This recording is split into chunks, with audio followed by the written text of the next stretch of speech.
नमस्कार. आजच्या कार्यक्रमाला प्रमुख पाहुणे म्हणून उपस्थित असणारे महाराष्ट्र राज्याचे माजी सहकार व संसदीय कार्यमंत्री हर्षवर्धन पाटील साहेब यांनी या ठिकाणी येऊन आपल्याला कार्यक्रमाला शुभेच्छा दिल्या. ते या राज्याचे सार्वजनिक बांधकाम मंत्री श्री राजे भोसले साहेब, कृषी मंत्री माननीय आमदार दत्तात्रय भोसले साहेब, या ठिकाणी उपस्थित असणारे आमचे काही शिवराजे निंबाळकर तर्डेकर, आमच्या सहकारी विभागाचे सहकारी आयुक्त माननीय श्री तावरे साहेब, मुंबई महाराचे मुख्य अधिकारी माननीय बोरीकर साहेब, या सहकारी विभागाचे अतिरिक्त मुख्य सचिव माननीय संधू साहेब, माझे क्लासमेट आणि IAS बगाडे साहेब, या ठिकाणी उपस्थित असणारे IAS चंपतकर साहेब यांनी मला संपूर्ण सर्व्हिसमध्ये मार्गदर्शन केलेले आमचे माजी सहकारी आयुक्त सोनी साहेब, पुंगार साहेब, या ठिकाणी उपस्थित असणारे माझे मित्र सचिन गिरकर साहेब, सगळ्यात महत्त्वाचं म्हणजे आता इथनं पुढं मला त्यांच्या बंधनात आहे की माझी पत्नी सौ नीता काळे, त्यांचं नाव नाही घेतलं तर मला परत घरी प्रवेश नाही मिळाला. या ठिकाणी उपस्थित माझे सर्व कुटुंबीय, या ठिकाणी प्रत्येकच व्यक्तीचं नाव घ्यावं असं मला मनापासून वाटते, परंतु नामोल्लेख मी टाळतो. परंतु या ठिकाणी माझ्यासोबत काम केलेले माझे सर्व वरिष्ठ अधिकारी, सर्व सहकारी, सर्व कर्मचारी, माझे कॉलेज जीवनापासून या ठिकाणी उपस्थित असणारे माझे ॲग्रिकॉस सगळे मित्र कंपनी, माझ्या गावावरून इंदापूर तालुक्यातून आलेले आमचे सर्व ग्रामस्थ मंडळी, तालुक्यातील सर्व मंडळी, आमच्या राजपत्रित अधिकारी महासंघाचा मी अध्यक्ष म्हणून कार्यरत आहे, या महासंघाचे सर्व या ठिकाणी उपस्थित असणारे सर्व पदाधिकारी, आणि सर्वात महत्त्वाचं म्हणजे माझे जेवढं माझ्या यशामध्ये जेवढं योगदान माझं आहे तेवढंच योगदान माझ्या कुटुंबाचं आहे, आणि माझ्या या संपूर्ण सेवेला कुटुंबाने जी साथ दिली ते माझं या ठिकाणी उपस्थित असणारं सर्व कुटुंब, या ठिकाणी उपस्थित असणारे माझे सर्व नातेवाईक, कुटुंबामध्ये माझे भाऊ, दोन्ही बहिणी, सर्व कुटुंब, आणि खास करून या कार्यक्रमाला उपस्थित असणारे मुंबई व शहरातील सर्व विविध विभागाचे माझे सर्व अधिकारी, या ठिकाणी बरेच माझे मुंबईतील शहरातील मोठे मोठे विकासक मंडळी आहेत, आर्किटेक्ट मंडळी आहेत, माझे मित्रमंडळी आहेत, या सर्वांचं माझा नाव वगैरे राहिला असेल तर माफ करतो. या सर्वांचं मी या ठिकाणी मनापासून स्वागत करतो. आमचे काही नवी मुंबई महानगरपालिकेचे नगरसेवक आहेत, ठाणे महानगरपालिकेचे नगरसेवक आहेत, आमचे व्याही म्हणजे माझी कन्या जी आहे सुनबाई, बाबासाहेब भोसले साहेबांची सुनबाई नात आहे, आमचे अशोकराव भोसले साहेब या ठिकाणी उपस्थित आहे सर्व, या सर्वांचं मी या ठिकाणी मनापासून स्वागत करतो. पत्रकार मंडळी सुद्धा या ठिकाणी आहेत माझे. आजचा हा क्षण खरोखर एक माझ्यासाठी अत्यंत भावनिक, अविस्मरणीय आणि कृतज्ञतेचा आहे. 35 वर्ष शासकीय सेवा केल्यानंतर 31 जुलै रोजी मी सेवानिवृत्त झालो. तशी कौटुंबिक पार्श्वभूमी आपल्या सर्वांनाच कल्पना आहे, त्यामुळे मी पुन्हा आता या ठिकाणी सांगत बसणार नाही. परंतु अत्यंत छोट्या अशा ग्रामीण भागातून येऊन जिल्हा परिषदेच्या शाळेतून शिक्षण घेऊन पुढचा जो प्रवास आहे तो त्या गावच्या प्राथमिक शाळेमध्ये, नंतर माध्यमिक शाळेला अकलूज, कृषी महाविद्यालयामध्ये ॲग्रिकल्चर, आणि नंतर पदव्युत्तर राहुरी, असा कृषी पदव्युत्तरपर्यंत प्रवेश झाल्यानंतर, प्रवास झाल्यानंतर 1991 मध्ये MPC मार्फत कृषी अधिकारी म्हणून नोकरी लागलो. 5 वर्ष कृषी अधिकारी पदावर काम केल्यानंतर सहकार खात्यामध्ये काम करण्याची संधी मिळाली सहाय्यक निबंधक म्हणून, आणि मग त्यानंतर दौंड असेल, SRA असेल, HIST असेल, वाडला, मुंबई या ठिकाणी बदल्या होत गेल्या. नंतर प्रमोशन झालं, नंतर DDR ठाणे झालो, नंतर उपसंचालक पणन झालो.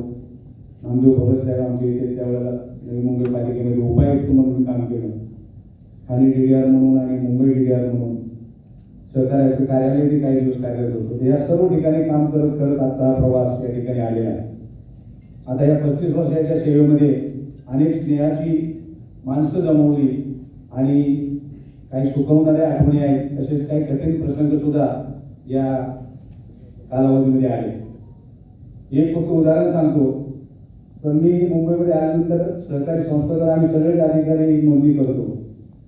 आमचे संधू साहेब या ठिकाणी, तावरे साहेब, परंतु मी एक अशी वेगळी संस्था नोंदणी केली होती की बूट पॉलिश जे करतात स्टेशनवरती, ते माझं या ठिकाणी काम करत करत आजचा हा प्रवास या ठिकाणी आलेला आहे. आता या 35 वर्षाच्या सेवेमध्ये अनेक स्नेहाची माणसं जमवली, आणि काही सुखवणाऱ्या आठवणी आहेत, तसेच काही कठीण प्रसंग सुद्धा या कालावधीमध्ये आले. एक फक्त उदाहरण सांगतो, तर मी मुंबईमध्ये आल्यानंतर सहकारी संस्थांवर आम्ही सगळेच अधिकारी नोंदणी करतो. आमचे संधू साहेब या ठिकाणी, तावरे साहेब, परंतु मी एक अशी वेगळी संस्था नोंदणी केली होती की बूट पॉलिश जे करतात स्टेशनवरती, रेल्वे स्टेशनवर होती. त्यांची एक बूट पॉलिश करणारी संस्था मी नोंदली होती आणि ती संस्था म्हणजे बूट पॉलिश कुठल्या स्टेशनवरती कुणी बसायची ते नंतर संस्था ठरवली. आणि अशी एक संस्था नोंदणी केल्यानंतर मी 25 वर्षांच्या वेळेला एका म्हणजे ती 2004ला नोंदली होती आणि मी दिघा मुंबईला आल्यानंतर मी सहज CSTला उतरलो आणि पॉलिश करायला गेलो बुटाचं. आपण बूट पॉलिश करताना बूट ठेवतो आणि आपण आपल्या मोबाईलमध्ये बघत असतो. बूट पॉलिश करताना सारखं नायला बघायला खाली बघायला, नायला बघायला खाली बघायला. आणि बूट पॉलिश झाल्यानंतर मी पैसे काय द्यायला त्यावेळेला तो साहेब माझे दोन्ही पाय धरून कसा रडायला लागला. म्हणजे काय झालं तुला? म्हणलं साहेब तुम्ही मला 20 वर्षापूर्वी जी संस्था नोंदणी केली होती त्या संस्थेमुळे आमच्या जवळजवळ 500 लोकांचे संसार उभा राहिले आणि आम्ही त्याच्या ह्याच्यातून सर्व कमाई केली. आणि पैसे तर माझे घेतले नाहीत पण त्यांनी एवढ्या भावना व्यक्त केली की नाविन्यपूर्ण संस्था आपण ती केली होती. आज सुद्धा आपण कधी स्टेशनवरती गेल्यानंतर जे बूट पॉलिश असतात त्यांची एक सहकारी संस्था आहे, कदाचित आपल्या बऱ्याच मंडळींना माहीत नसेल. आणि दुसरा एक कटू अनुभव एक असा आला की मी जिल्हा उपनिबंधक असताना आमच्याकडे सरकारी संस्थेच्या निवडणुका लागण्याचे आणि इकडे खूप मोठ्या प्रमाणात आहे आणि 1 लाख कर्मचारी असणाऱ्या एका संस्थेची निवडणूक होती आणि त्याची मतमोजणी चालू झाली. मतमोजणी 2 दिवस चालली आणि रात्रीच्या मतमोजणी चालू असताना जवळजवळ ते 4-5 हजार लोकांचा समुदाय आला. नाव घेत नाही कारण आमच्या सहकार्याने ती संस्था कुठली दिली कळले. तर त्या एवढ्या जनसमुदायांनी एकदम अटॅक करण्याचा प्रयत्न केला की आता ही तुम्ही रात्री 3 वाजल्यानंतर तुम्ही मतमोजणी कशी करताय. कारण मतमोजणी थांबवली असती तरी सुद्धा तक्रार झाली असती आणि मतमोजणी कंटिन्यू केली म्हणून तक्रार झाली. आणि त्या जनसमुदायाला कसं रोखायचं ते एक तर रात्रीची क्लास 4 कर्मचारी होते, दारू घेऊन आले होते आणि त्यांना ते सगळं तिथलं ते कॅप्चर करायचं होतं सगळं मतपत्रिका वगैरे. परंतु त्या ठिकाणी असणारे पोलीस अधिकारी आमचं थोडं संघटनात्मक अधिकाऱ्यांनी आमच्या सहकार्याने ते सगळं थांबवलं आणि आम्ही दुसऱ्या दिवशी सकाळी 12 वाजता तो निकाल जाहीर केला. तर असे सुद्धा काही प्रसंग हे काम करत असताना विभागामध्ये येत असतात. सहकारी विभागाची जी काही व्याप्ती किंवा त्याची काही प्रशासकीय गतिमानता आहे की लोकाभिमुख कशी होईल किंवा त्याचा नावलौकिक कसा वाढेल यासाठी मात्र मी सतत प्रयत्न केले आणि त्याचा आमचे जॉईंट मिनिस्टर पाटील साहेबांनी सांगितलं. बऱ्याच ठिकाणी आम्हाला कार्यालय नसायची की मी ज्या ज्या ठिकाणी गेलो त्या ठिकाणी प्रत्येक ठिकाणी कार्यालय आणि प्रत्येक ठिकाणी त्या कार्यालयाच्या अधिकाऱ्याला गाडी हे मी बऱ्याच ठिकाणी केलेलं आहे. या संपूर्ण कालावधीमध्ये माझ्या कामाची प्रशासकीय कामाची दखल घेऊन मला माननीय राज्यपालापासून माननीय मुख्यमंत्री महोदय आणि विविध मंत्री महोदयांच्या हस्ते सुद्धा वेळोवेळी सत्कार झालेले. अधिकारी महासंघाचा अध्यक्ष म्हणून आज मी या ठिकाणी कार्यरत आहे. आमचे गरीब कुलते साहेब आहेत त्यांच्या मार्गदर्शनाखाली मी या संघटनात्मक पदावरती काम करत राहिलो आणि त्याच्यानंतर कोषाध्यक्ष पदावरती उपाध्यक्ष पदावरती काम केल्यानंतर अध्यक्ष पदावरती आता मी सध्या कार्यरत आहे. या संपूर्ण प्रवासात मला मोलाची साथ आणि सहकार्य आपुलकी देणाऱ्या या ठिकाणी सर्व मंचावर उपस्थित मान्यवर आहेत. त्या प्रत्येकाबद्दल बोलायला गेलो तुम्हाला वेळ पुरणार नाही, परंतु माननीय हर्षवर्धन पाटील साहेबांबद्दल बोललंच पाहिजे. कारण माझ्या सेवेची सुरुवात होण्यापूर्वी म्हणजे कदाचित साहेबांना प्रसंग आठवणार नाही, साहेब जिल्हा परिषद सदस्य होते आणि मी कृषी अधिकारी नवीन झालो होतो आणि मी साहेबांकडे गेलो की साहेब माझी बदली करायची आहे. जॉईंट डायरेक्टर कृषीच्या वेळेला आप्पासाहेब भुजबळ होते. साहेब मला म्हणले अरे ते नवीन ना तो अधिकारी खूप खडूस आहे, तो आपल्याला ऐकणार नाही. साहेबांच्या जीपमध्ये इंदापूरच्या आमच्या सगळ्या लोकांना माहिती साहेबांकडे जीप होती महेंद्र. साहेब आणि आम्ही त्या जीपमध्ये आलो त्या आप्पासाहेब भुजबळांकडे गेलो. आम्ही भेटलो नंतर आलो. बदली काय आप्पासाहेब भुजबळांनी आमची केली नाही. पण बघा कसं असतं त्याच्यानंतर 95 मध्ये साहेब कृषी राज्यमंत्री झाले आणि ते आप्पासाहेब भुजबळ साहेबांना भेटायला आले आणि मी तिथंच होतो. मी साहेबांना आलो म्हणतो साहेब हेच ते भुजबळ आपलं काम मोठं केलं. म्हणजे त्या काळापासून साहेबांनी जी मला पूर्ण माझ्या सेवेमध्ये साथ दिली ती अगदी शेवटच्या या DDR मुंबईच्या पदापर्यंत बदलीच नाही तर प्रत्येक गोष्टीमध्ये ज्या ज्या वेळेला कुठली सरकार खात्याची धोरणं ठरवायची असायची साहेब पणन विभागाचे ज्या वेळेला मंत्री होते तेव्हा देश पातळीवरती पणन कायद्यामध्ये दुरुस्ती करण्यासाठी एक समिती नेमली होती आणि त्या समितीचे राज्य पातळीवरती अध्यक्ष साहेब होते. त्यावेळेला आमच्या काही ठराविक अधिकाऱ्यांना साहेब सतत बोलवायचे आणि 2-2, 3-3 तास बसून त्यामध्ये काय सुधारणा करता येतील, शेतकऱ्यांच्या हितासाठी काय निर्णय घेता येतील अशा पद्धतीचा अभ्यास करायचे. आणि त्यावेळेला सुद्धा साहेबांना आम्ही या ठिकाणी बसलेले सर्व अधिकारी त्यावेळेला मदत केलेली आहे. साहेब आजही सरकार खात्यातले एकही अधिकारी असा नाही की ते आपल्याबद्दल म्हणजे आपलं नाव काढल्याशिवाय राहत नाही. सोनी साहेब या ठिकाणी साक्षीले आहेत, तुंगार साहेब आहेत, सर्व गुरेकर साहेब म्हणजे. तर या सर्वांना कल्पना आहे की आपण जी कामाचा धडाका होता आणि आपण जी कामाची व्याप्ती होती, जसं नामदेव भगत म्हणले की पिचवर किती वेळा उभं राहिल्यापेक्षा धावा किती काढल्या त्याला महत्व असतं, तसं आपलं कार्य होतं. आणि या संपूर्ण प्रवासात सर मला आपले खूप साथ लाभलेली आहे. कावरे साहेब हे माझे कॉलेजपासूनचे मित्र आहेत, त्या सहकार आयुक्त आहेत, त्यांचा किती व्याप आहे किती व्याप्ती आपल्या सर्वांना माहिती. पण आम्ही कॉलेज जीवनापासून सोबत असल्यामुळं कावरे साहेबांनी सुद्धा मला सतत या खात्यामध्ये आयुक्त झाल्यानंतर ते सहकार आयुक्त झाले. पहिले असे अधिकारी ते सहकारात राहून सहकार खात्याचे आयुक्त झालेले आहेत. तर त्यांचेही मी या ठिकाणी सर्वच अधिकाऱ्यांबरोबर सर्वांचंच आणि कावरे साहेबांचे आभार मानतो. आजचा सन्मान जेवढा माझा आहे तेवढाच तो माझ्या कुटुंबाचा देखील आहे.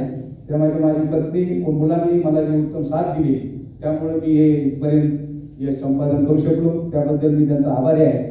तसेच माझे आई वडील, भाऊ बहीण, कुटुंबीय, नातेवाईक व या ठिकाणी उपस्थित असणारे माझे ग्रामस्थ यांचा मी ऋणी आहे. माणसाने संपत्तीपेक्षा चांगले विचार आणि चांगली माणसं कमावली तर त्यांच्यासारखा श्रीमंत कुणीही नाही. आणि आज या कार्यक्रमाला आपण सर्वजण एवढ्या मोठ्या संख्येने उपस्थित राहून मला गर्भ श्रीमंतीची जी अनुभूती दिली त्याबद्दल मी आपणा सर्वांचा मनापासून आभार व्यक्त करतो. माझ्या शासकीय सेवेतील प्रशासकीय अनुभव आणि संघटनात्मक कौशल्य याचा समाजाला उपयोग कसा होईल यासाठी मी माझ्या या पुढच्या आयुष्यामध्ये सातत्याने कार्यरत राहणार आहे असा मी आपल्याला विश्वास देतो. आणि शेवटी एकच सांगतो की सेवानिवृत्तीबाबत एक चारोळी आहे. कितीही सुखद असली तरी कुठेतरी संपणारी वाट असते, कितीही सुखद असली तरी कुठेतरी संपणारी वाट असते, पण संपणाऱ्या वाटेसोबत जन्मणारी नवी पहाट असते, जन्मणारी नवी पहाट असते. अशा पद्धतीने पुन्हा एकदा या ठिकाणी उपस्थित सर्वांचे मला नामोल्लेख करता आला नाही तर त्या सर्वांचे मी मनापासून आभार मानतो आणि माझे दोन शब्द संपवतो. जय हिंद, जय महाराष्ट्र.